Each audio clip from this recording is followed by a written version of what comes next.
राधे कृष्णा। जय भोलो सीता रामचंद्र भगवान की जय। श्री राम जय राम जय जय राम।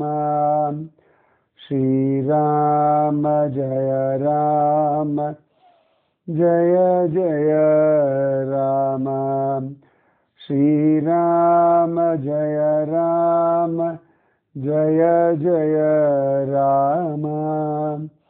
श्री राम जय राम जय जय राम। जय भोलो सीता रामचंद्र भगवान की जय। जय भोलो राष्ट्र गुरु समर्थ रामदास स्वामी की जय।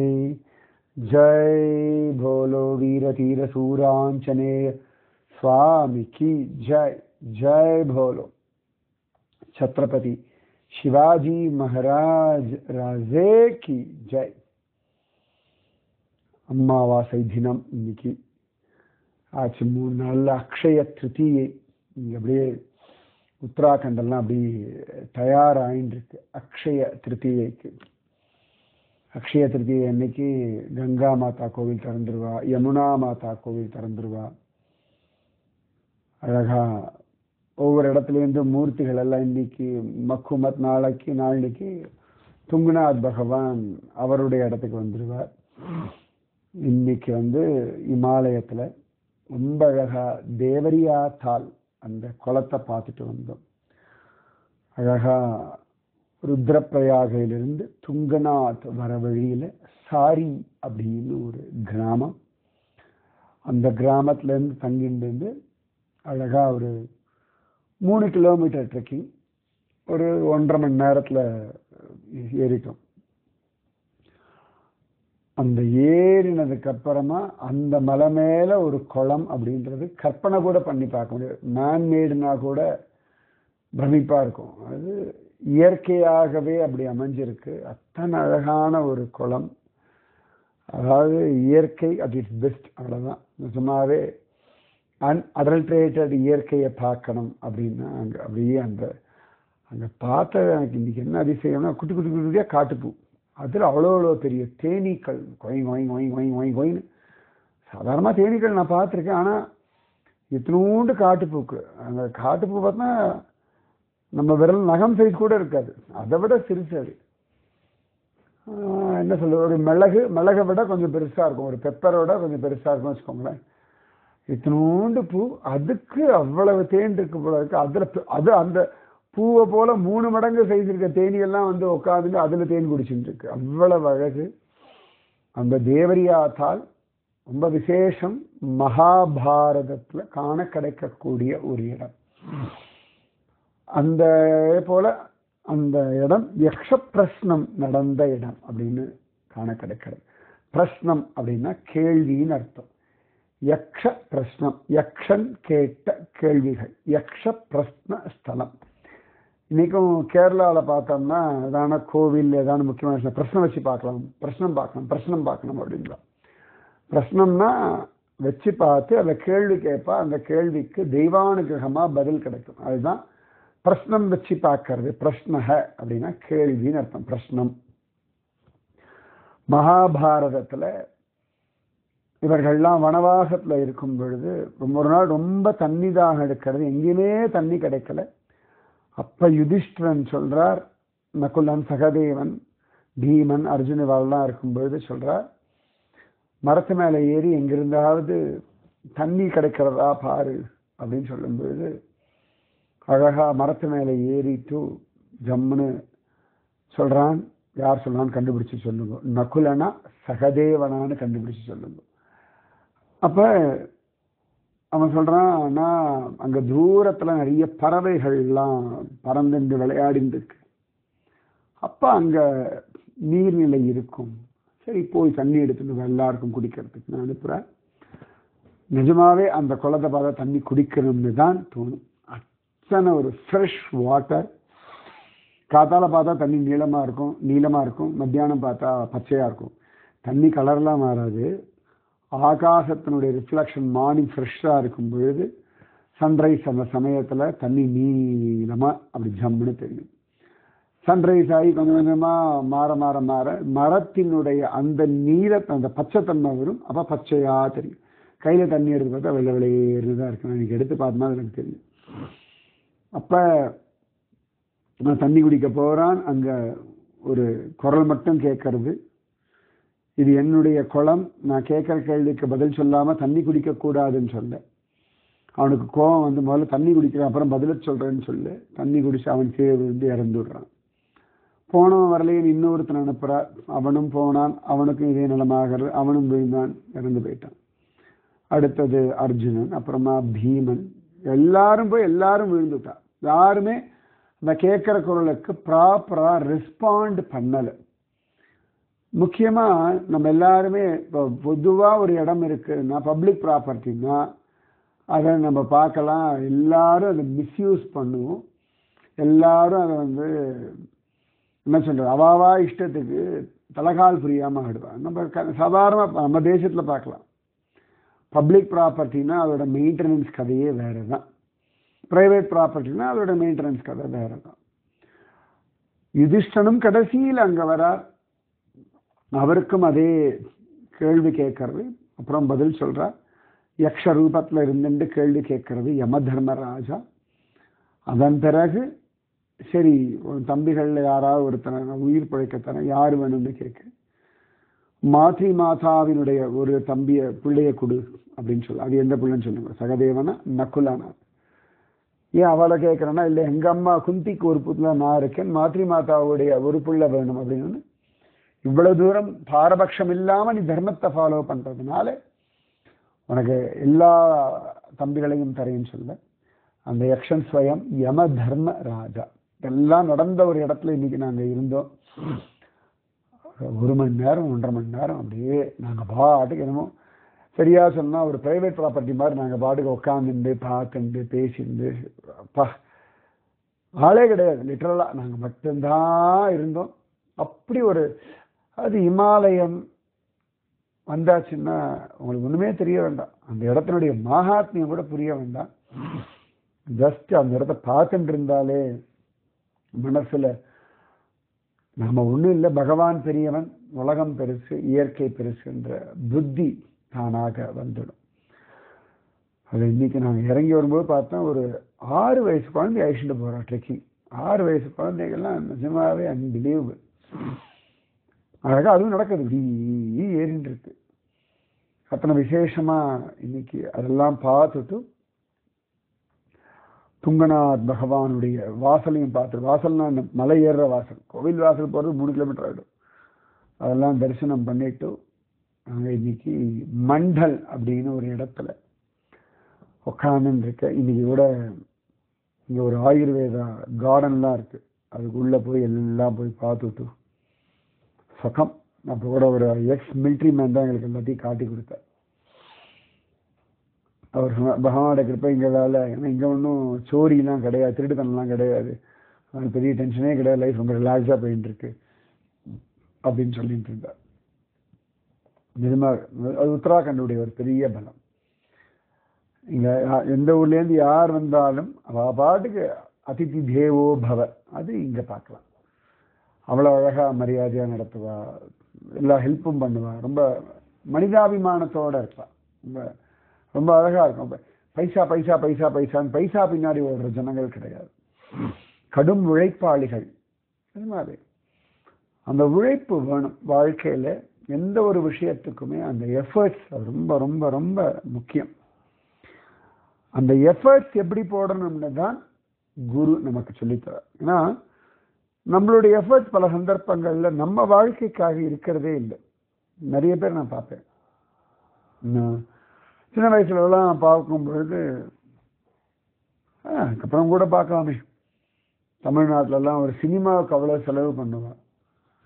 அப்புறமா அதுக்கு ஃபஸ்ட்டு டே ஃபஸ்ட் ஷோவுக்கு அடித்து பிடிச்சி அவ்வளோ எஃபர்ட்ஸ் போடுவான். ஆனால் வீட்டில் ஒரு காரியம் பண்ண மாட்டான்.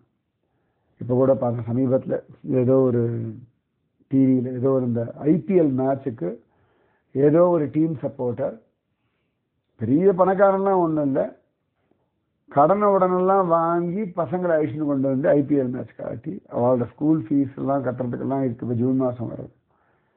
ஆனால் அது பெருமையாக அவன் சொல்லிட்டு இருக்காங்க. அப்போ என்ன பிரயோஜனம்? யாரோ ஜெயிக்க போகிறாரே பார்த்துருக்கு.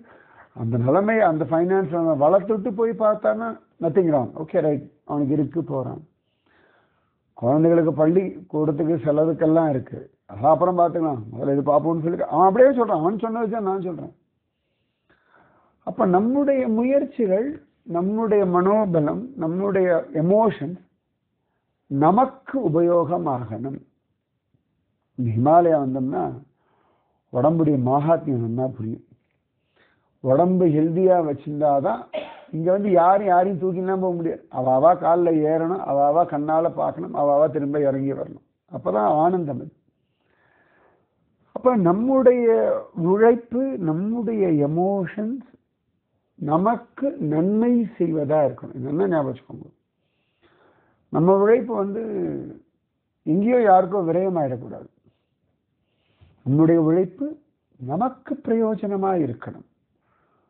நம்முடைய எமோஷன்ஸ் நமக்கு நன்மை செய்யணும். பல சந்தர்ப்பங்களில் நம்முடைய கோபம், நம்முடைய பயம், நம்முடைய பொறாமை, நம்முடைய அழுகை, நம்முடைய குழப்பம், நம்முடைய சந்தேகம், இதெல்லாம் நம்முடைய தானே. வெளியிலேருந்து யாரும் தரது கிடையாது, நம்மளுடைய எமோஷன் தானே. ஆனால் இதுதானே நம்மளை எவ்வளோ படாத பாடுபடுத்துறது. வாழ்க்கைக்கு எவ்வளோ விஷயங்கள் நமக்கு இருந்தாலும் சம்மந்தமே இல்லாத யார் மேலேயோ இருக்கக்கூடிய பொறாமையில் நமக்கு கிடைச்ச ஆனந்தத்தை எல்லாம் டக்குன்னு இழந்துடுறோம்னா அதுக்கு விலை கொடுக்க மாட்டேங்கிறோம். நம்ம அடைஞ்ச உயரம், நம்ம வாழ்ந்துட்டு இருக்க வாழ்க்கை, இது எல்லாமே பொறாமைக்கு முன்னாடி தோத்து போயிடுறது. அப்போ என்ன பிரயோஜனம்? அப்போ நம்முடைய எமோஷன்ஸ், நம்முடைய உணர்வுகள், நம்முடைய உணர்ச்சிகள் நமக்கு பலன் தரதா இருக்கணும். அதில் குழந்தைகள் கெட்டிக்காரா, அவளுக்கு வேண்டியது மட்டும் தான் அழுவா, எல்லாத்துக்குமே அழமாட்டா. அவளுக்கு பசிக்கிறதா அழுவா, அவளுக்கு தூக்கம் வருதா அழுவா.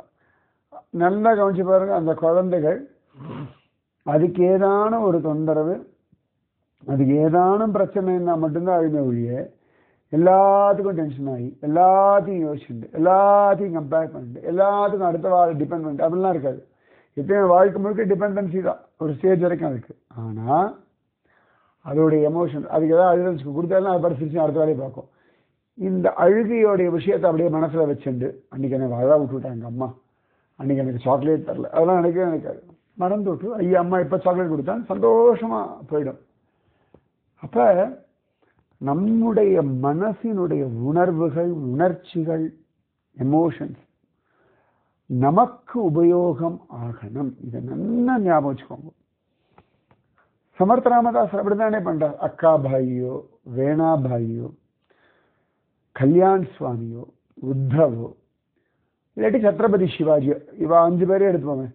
இவ 5 பேருடைய வாழ்க்கையே வேற, 5 பேருடைய லட்சியம் வேற, 5 பேருடைய பர்பஸ் ஆஃப் லைஃபே வேற, 5 பேருடைய வாழ்க்கை முறையும் வேற. இப்போ வேணாபாய், அக்கா பாய்க்கெல்லாம் எப்போ பார்த்தாலும் ஒரு அப்சல் கான் கிட்ட பிரச்சனை வரும், கொலை பண்ண வரப்போகிறான். நிச்சயமாக அதெல்லாம் கிடையாது. கல்யாண் சுவாமிக்கோ உத்தவுக்கோ திடீர்னு அவர் கூடவே இருக்கவா யாராவது நம்பிக்கை துரோகம் பண்ணுவா, அதெல்லாம் கிடையாது. ஆனால் சத்ரபதி சிவாஜிக்கு இது எல்லாம் உண்டு. இப்போ உத்தவ், கல்யாணி வாழ்க்கெல்லாம் வந்து நம்ம பாட்டுக்கு எங்கே வேணா இருக்கலாம், சமர்த்த ராமதாசரோட போகலாம், வாழலாம், அவரோட சிவத்தர்வு குகையில் இருக்கலாம், அவர் சொன்னால் போய் பிக்ஷை எடுக்கலாம், அவ்வளோதான். காட்டுக்குள்ளே இருக்கலாம், எங்கே வேணா இருக்கலாம், எப்போ வேணால் நைட்டு கூட அலையலாம். இவாளோட வாழ்க்கை மாதிரி வேணா சுவாமிக்கும் அக்கா பாய்க்கும் கிடையாது. எல்லா ரெஸ்ட்ரிக்ஷன்ஸ் உண்டு. கணவனை இழந்தவர்கள், உலகம் ஒரு மாதிரி பேசும் பெண்கள். ஆனால் அவளுக்கு ஏற்ற மாதிரியான விஷயங்களையும் கொடுக்குறார் சமர்த்த ராமதாசர். அவா லைஃப்க்கான ஒரு மெத்தட் ஆஃப் லிவிங் சொல்லி கொடுக்குறார். அதே உத்தவ், கல்யாண் இவாளுக்கு ஏற்ற மாதிரி, சத்ரபதி சிவாஜிக்கு அவனுக்கு ஏற்ற மாதிரி. அப்போ எவ்வளவு தூரம் ஒவ்வொருத்தரை பற்றி ஒரு அனலைஸ் பண்ணி, இவர்களுடைய தன்மை இது, இவர்களுடைய வாழ வேண்டிய முறை இது, இவர்கள் இப்படித்தான் வாழணும்னு அழகாக அவர்களுக்கு புரிய வச்சு சொல்லி கொடுத்து. இப்போ பார்த்தா கல்யாண சுவாமி அவ்வளவு அழகா எழுதுவார். கூடவே வச்சுட்டு டாஸ்போர்டு எழுத வைக்கிறார். அதே அக்கா பாய் எல்லாம் அழகா எல்லா காரியங்களையும் பார்த்துக்கிற அவளை மடத்தை நிர்வாகம் பண்றதுக்கு தயார் பண்றார். சத்ரபதி சிவாஜி ஹிந்து சாம்ராஜ்யம். ஆனா சிவாஜி மேல இருக்க அக்கறை அதே அக்கறை தான் வேணாபாய் மேல, வேணாபாய் மேல இருக்க அதே அக்கறை தான் கல்யாண் சுவாமி உத்தவ் இவா மேலையும்.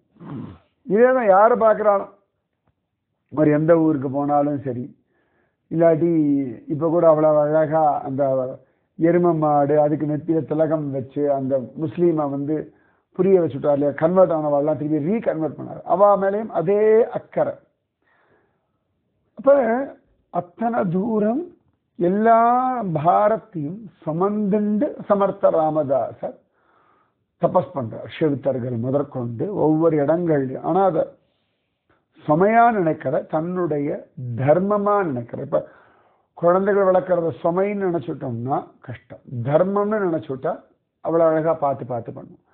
ஆபீஸ் வேலை பாரம் அப்படின்னு நினைச்சிட்டோம்னா நிச்சயமா அதுல growth-உம் இருக்காது, ஹாப்பினஸும் இருக்காது.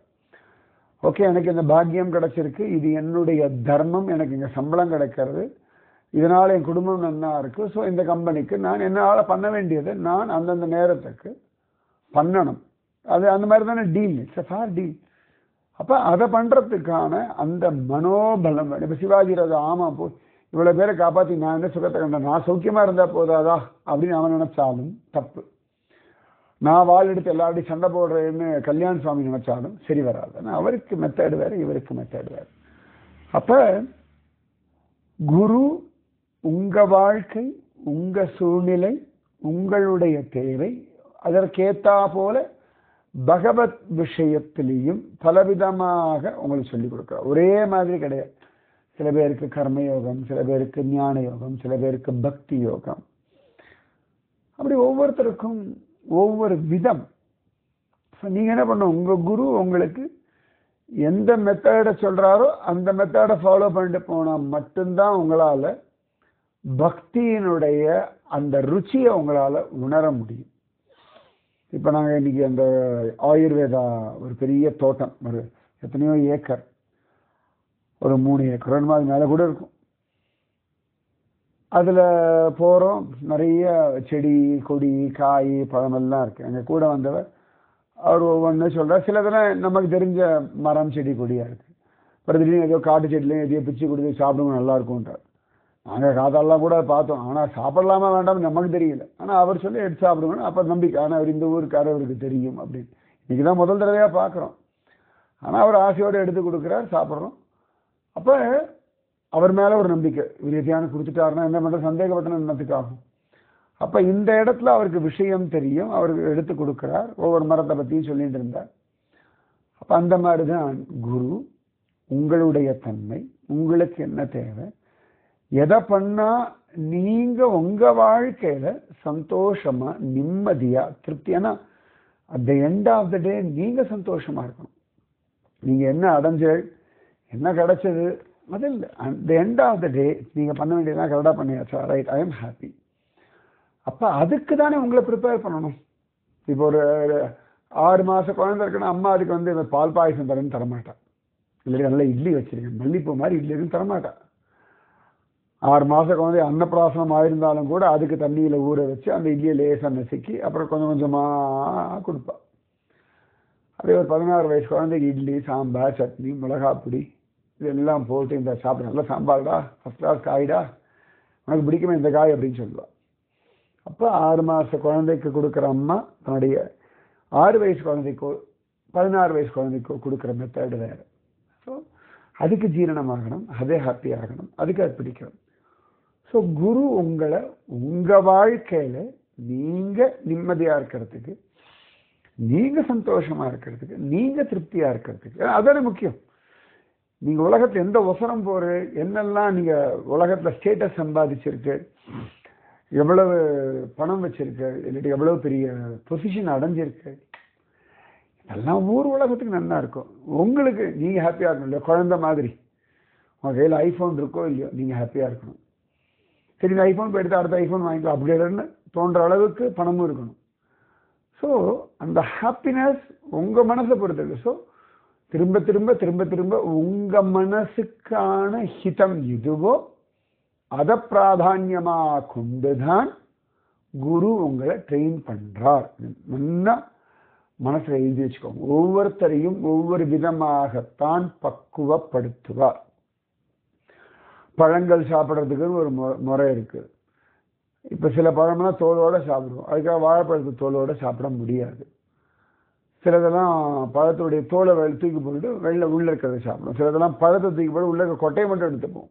அதோட நட்டு தான் முக்கியம் அப்படிங்கிறதுனால குரு உங்கள் வாழ்க்கையை அர்த்தம் உள்ளதாக்குறார். உங்கள் வாழ்க்கை உங்களுக்கு அர்த்தமா இருக்கணும், உங்க வாழ்க்கை உங்களுக்கு சந்தோஷம் தரணும், உங்க வாழ்க்கையில நீங்க நிம்மதியா இருக்கணும். உங்க வாழ்க்கை நீங்க வாழ்ந்த ஒவ்வொரு நாளும் இவ்வளவு வருஷம் நான் என்ன வாழ்ந்தேன், ஐம் ஹாப்பி. ஏன்னா திடீர்னு ஒரு நாள் திரும்பி பார்க்கும்போது நான் வாழவே இல்லையே என் வாழ்க்கையை. நான் என்னமோ வேலைக்கு போனேன், என்னமோ சம்பாதிச்சேன், என்னமோலாம் பண்ணேன், பட் நான் எங்க வாழ்ந்தேன்னு ஒரு கேள்வி வந்துருக்குன்னா திரும்பி போக முடியாதே. இது என்ன போயிட்டு யூட்டர்ன் அடிச்சுட்டு திரும்பியும் ஒரு 10 கிலோமீட்டர் போயிட்ட பரவாயில்ல, யூட்டர்ன் 10 கிலோமீட்டர் யூட்டர்ன் அடிக்கிறதுனா கூட அந்த 10 கிலோமீட்டர் டியூரேஷன், போனதுக்கு 10 கிலோமீட்டர் திரும்பி ரிட்டர்ன் வரதுக்கு 10 கிலோமீட்டர், அந்த 20 கிலோமீட்டருக்கான டியூரேஷன், அந்த டைம் யார் கொடுப்பா? ஸோ லைஃப்ல யூட்டர்ன் கிடையாது இல்லையா? ஸோ அந்தந்த மொமெண்ட் அனுபவிச்சுட்டு அடுத்தடுத்து இவ்வளவு நாள் என்ன இருந்ததுன்னு முக்கியம் இல்லை. இந்த நிமிஷத்துலேருந்து அடுத்து என்ன பண்ணணும், அடுத்த நிமிஷத்துல அதுக்கப்புறம் என்ன பண்ணணும், அதுக்கு அடுத்த நாளே அதுக்கப்புறம் என்ன பண்ணணும், இப்படி தானே அடுத்தடுத்து என்னன்னு தானே ஒழிய நடந்து முடிஞ்சதை வச்சு ஒன்றும் பண்ண முடியாது. நடந்து முடிஞ்சதெல்லாம் அனுபவம், அவ்வளோதான். அது தப்பு மிஸ்டேக் பாவம்லாம் இல்லை, அனுபவம் அவ்வளோதான். அது ஒரு லேர்னிங் கிடைச்சிருக்கு, அதை எடுத்துட்டு போகணும். இப்போ சமர்த்த ராமதாசர் அதனால அந்த மாதிரி ட்ரைனிங் கொடுக்குறார். ஷெல்டர்களில் உட்கார்ந்து தாஸ்போர்ட் எழுதி முடிக்கிறார். எழுதி முடிக்கும் பொழுதே பல விஷயங்கள் எல்லாம் கவனிக்கிறார். சத்ரபதி சிவாஜி அப்சல் கானை முடிச்சாச்சு. அடுத்து என்ன பண்ணணும் அப்படின்னு பார்க்கிறார். அப்ப ஷகிஸ்த கான் அப்படின்னு ஒருத்தன், ஷாகிஸ்த கான் சொல்லுவா.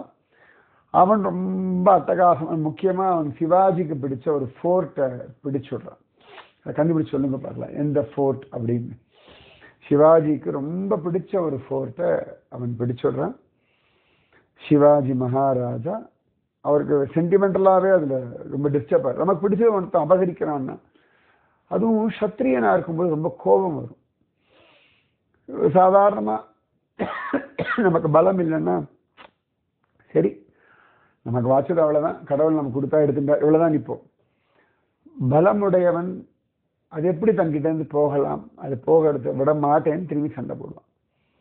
ஸோ எமோஷ்னலி டிஸ்டர்ப் ஆயிடுறான் சத்ரபதி சிவாஜி. ஏன்னா அவன் சின்ன வயசுல நல்லா விளையாடி வளர்ந்த ஒரு கோட்டை, அதை ஒருத்தர் அபகரிச்சுன்னா அவன் அதில் போய் வாழ ஆரம்பிச்சானோன்னா ஒத்துக்கொள்ள முடியல சிவாஜி மகாராஜா. உடனே சமர்த்த ராமதாசர் கடிதாசி எழுதிடுவார் சிவாஜி மகாராஜாவுக்கு. ஏன்னா குருவுடைய பலம் எப்போ வருதுன்னா எமோஷ்னலி நாம வீக் ஆகும்பொழுது தான்.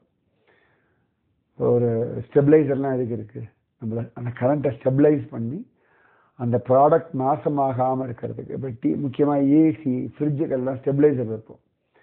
லோ கரண்ட் வந்தாலோ ஹை கரண்ட் வந்தாலோ அது தாங்கிறதுக்கான பலம் வேணும், அதை ஸ்டெபிளைஸ் பண்ணி கொடுக்கும். குரு ஒரு ஸ்டெபிளைசர், எமோஷனல் ஸ்டெபிளைசர். உங்களுடைய எமோஷனை ஸ்டெபிளைஸ் பண்றார் சமயத்துல. ஸோ எமோஷனல் ஸ்டெபிலிட்டி சமயத்துல ஓவர் எந்துவா ஆர்வ கோளாறுல எத்தை வேணாலும் பண்ணுவோம், அகலக்கால் வைப்போம். அப்பெல்லாம் குரு கண்ட்ரோல் பண்ணுவோம். கோமா ஒரு நிஜமா குருஜிமா சரிடா அப்படின்பா. நான் எவ்வளோ பெரிய சரிடா ரைட் அடுத்த வேலையை பாரு அப்படின்பா. நமக்கு நம்முடைய எந்தூசியாக அப்படியே குறைக்கிற மாதிரி இருக்கும். என்ன ஒரு வேலையே கொடுக்க மாட்டேங்கிறார். பல விஷயங்கள்ல குருஜி மேடம் இப்படி பண்ணணும் அப்படி பண்ணணும், சரி சரி அப்படின்பா. நமக்கு என்னடா அது இவ்வளவு தூரம் ஒரு பாசிட்டிவா நாமஜபம் பண்ணி, அப்பதான் நாமஜபம் பண்ண ஆரம்பிச்ச சமயமா நாமஜபம் பண்ணா எல்லாம் சாதிக்கலாம்னு அப்படி ஒரு வெறித்தரமான மைண்ட் வருமா, ஒரு 4-5 விஷயம் சாதிச்சிருவோமா, அப்ப எல்லாமே சாதிக்க போறோம்னு ஒரு திமிர ஆடுவோமா. அப்ப குருஜி அம்மா சொல்லுவா சரி சரி அடுத்த வேலையை பாரு அப்படின்னு. அப்பதான் கோபமா வரும். சில சமயத்துல சில காரியங்கள் நடக்கல, நாமஜபம் பண்ண உடனே டெல்லாம் உட்காந்துருப்போம். அப்பயும் சரி அடுத்த வேலையை பாரு. இப்போ தான் ரொம்ப ஓவர் எம்துவாகணும், அடுத்த வேலையை பாரு. ரொம்ப டல்லாக அடுத்த வேலையை பாரு. இதுக்கு என்ன வந்து அது பண்ணுங்க. So emotional stability. நினைச்சது நடக்கலன்னா ஒன்று ஒரு கோபம் வர்றது, நினைச்சது நடந்தாச்சுன்னா ஓவராக ஆடுறது, இது நம்மளுடைய பெரிய ட்ராபேக் இது. ஸோ சமர்த்த ராமதாசர் சத்ரபதி சிவாஜிக்கு அவ்வளவு அழகா அவர் கடிதாசி ஸ்ட்ரைட்டா நீ இப்படி இருக்க, இப்படி பண்ணு, இப்படி பண்ணாத, அப்படிலாம் கிடையாது. ஒரு சூசகமா தான் கடுதாசி எழுதுவார். ஏன்னா பல இடங்கள் தாண்டி அந்த கடுதாசி சிவாஜி கிட்ட போய் சேரணும். அதாவது ஏன்னா ராஜாங்க விஷயத்துல அவ்வளவு ஜாக்கிரதையா இருக்கணும்.